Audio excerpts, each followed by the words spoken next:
very good morning students. Welcome in social science virtual class. How are you? I hope all of you will be fine. Students, today we will continue the chapter 6 of 6, that is understanding our criminal justice system. In previous virtual class we have discussed the fictional case of Mr. and Mrs. Shinde. What was happened?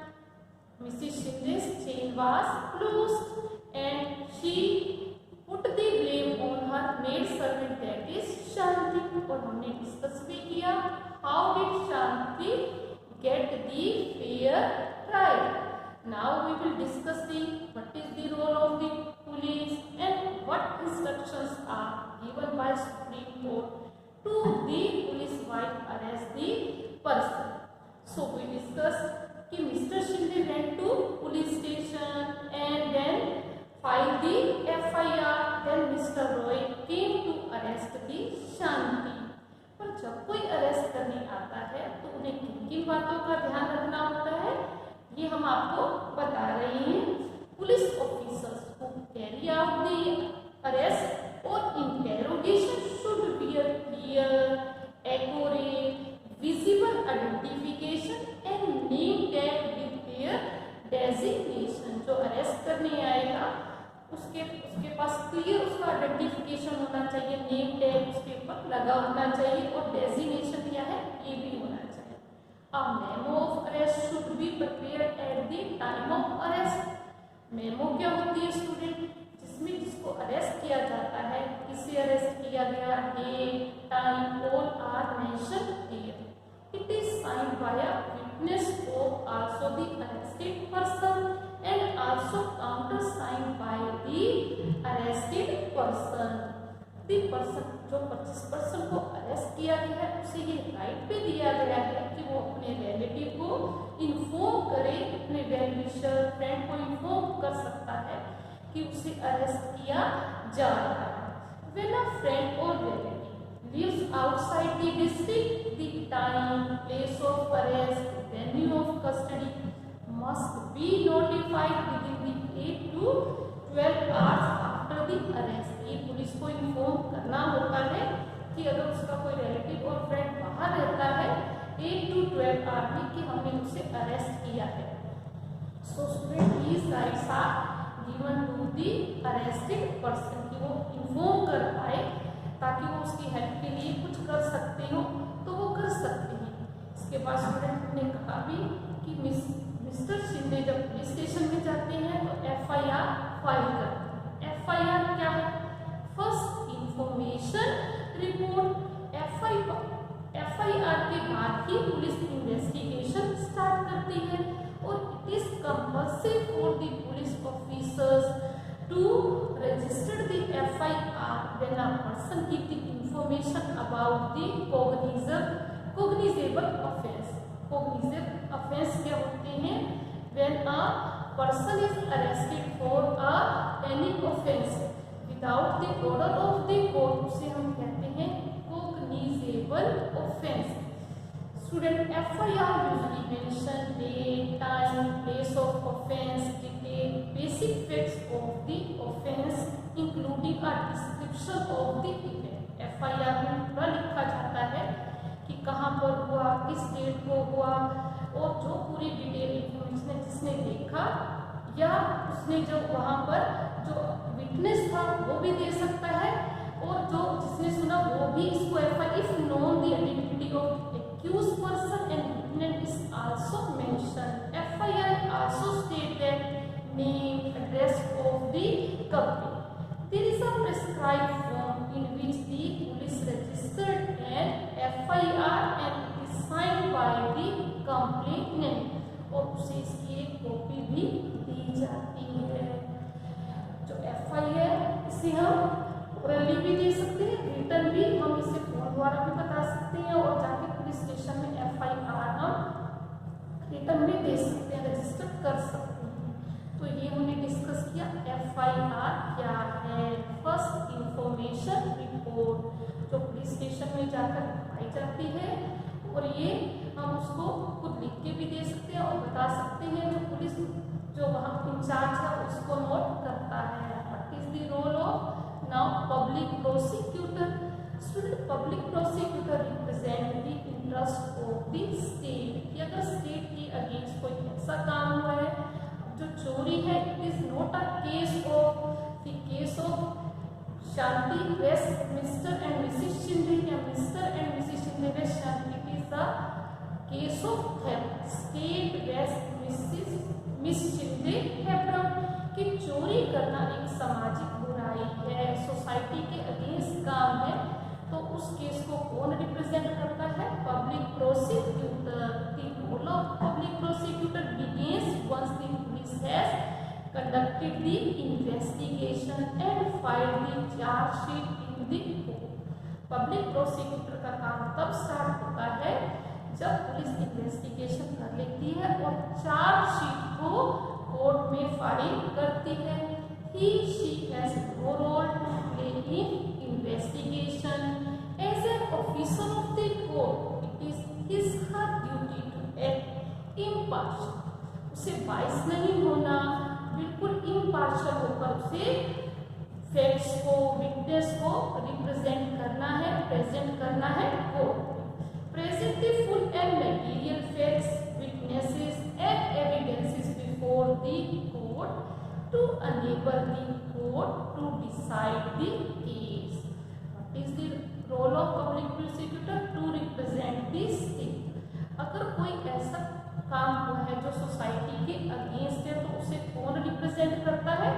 Public prosecutor. उसका काम investigation करना नहीं है। His role start after investigation। He present the facts, evidence impartially without giving favor to anyone to the court to help the fair judgment।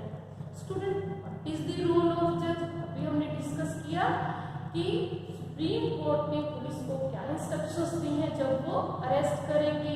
उसके बाद discuss किया कि FIR क्या है? First information report. Now what is the role of जज? Student, जज is like an umpire in a game, conducts the trial impartially in an open court. आपने cricket में देखा होगा ना, अंपायर बताते हैं कितने विकेट, कितने रन हुए, नो बॉल हुई, ये जजमेंट कौन देता है? अंपायर देता है। इसी तरह से अगर कोई क्राइम हुआ है, मिस्टेक हुई है, तो उसके बेसिस पर जजमेंट कौन देंगे?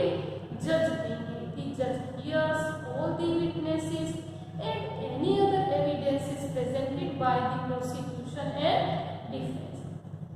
Judge decide whether the accused person is guilty or innocent on the basis of evidences presented and in accordance with the law। जो प्रूफ उसके सामने पेश किए जाएंगे उसी के बेस पर लॉ के अकॉर्डिंगली जज जो है जजमेंट देते हैं। If the accused is convicted, accused जिस पर ब्लेम लगाया गया है कि ये किया गया है, देन द जज pronounce the sentence. If the accused is guilty, जिस पर एक्यूज किया गया, ब्लेम लगाया, अगर उसने एक्चुअली गलती की है, क्राइम किया है, तो जज उसे क्या कहते हैं? पनिश करते हैं। He may send the person to jail or impose a fine or both depending on the what the law prescribe। कि कानून में क्या कहा गया है, उसके लिए जेल की सजा है, फाइन या दोनों ही कहा गया, उसके अकॉर्डिंगली जज पनिश करते हैं किसको? कन्विक्टेड पर्सन को। जब तक प्रूव नहीं हो जाता एक्यूज को, इनोसेंट ही माना जाता है। जब तक प्रूव नहीं हुआ हम ये नहीं मानेंगे कि इसने गलती की है, उसे हम क्या मानेंगे? Innocent. What is a fair trial?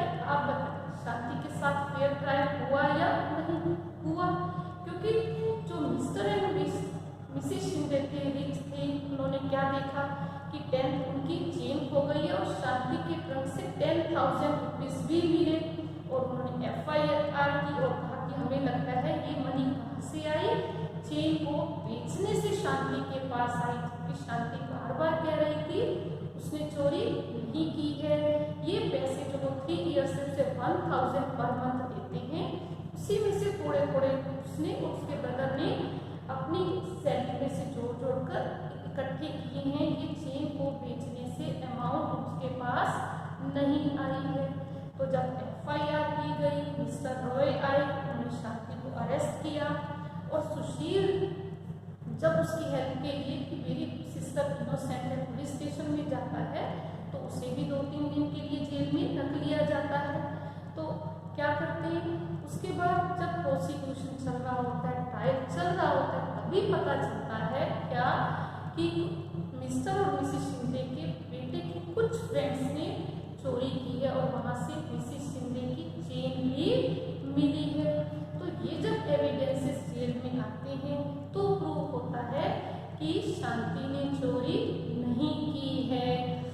तो स्टूडेंट, ये केस कहाँ हुआ? अगर क्या होता कि शांति को कोर्ट में ना बुलाया जाता या जजमेंट कहीं ऐसे सीक्रेट प्लेस पर होती जहाँ पर शांति और उसका ब्रदर ना होते, या जो उस पर चार्जशीट लगी थी, चार्जशीट जो उस पर ब्लेम लगाया गया था कि उसने चोरी की है, उसे इसके बारे में ना बताया जाता, या उसे ये ना बताया जाता कि उसके अगेंस्ट क्या क्या कोर्ट में पेश किया जाएगा। जैसे वो 10,000 का पैकेट भी बताया गया कि उसके ट्रक से मिला है, और ये भी कहा गया कि हमने देखा कि ये तो वही बनी है जो उसने चेन से, पर कोर्ट जज ने ये बातें सुनी पर उसे माना नहीं जब तक ये प्रूव नहीं हुआ कि शांति ने ये पैसे चेन को बेचकर ही ट्रक में रखे हैं।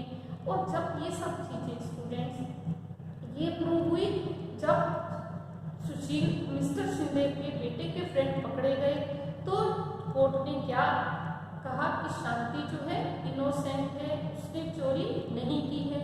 और मिस्टर शिंदे ने कैसी प्रोसीजर की है, किस तरह की इन्वेस्टिगेशन की है, शेडी इन्वेस्टिगेशन की है, सही ढंग से इन्वेस्टिगेशन नहीं की। और उसे ये कहा भी गया कि इस तरह की इन्वेस्टिगेशन अगर दोबारा की तो उसे भी पनिश किया जाएगा। तो स्टूडेंट्स हम कह सकते हैं कि शांति के केस में या हमारे यहाँ जो जजमेंट होती है वो फेयर ट्रायल होती है। किसी के कहने पर किसने चोरी की, अगर वो गरीब है तो उसे एक्यूज, उससे कन्विक्टेड नहीं माना जाता। उसे एक्यूज तो किया गया, उसे ये नहीं कहा गया कि वो कन्विक्टेड है, उसने ये गलती की है।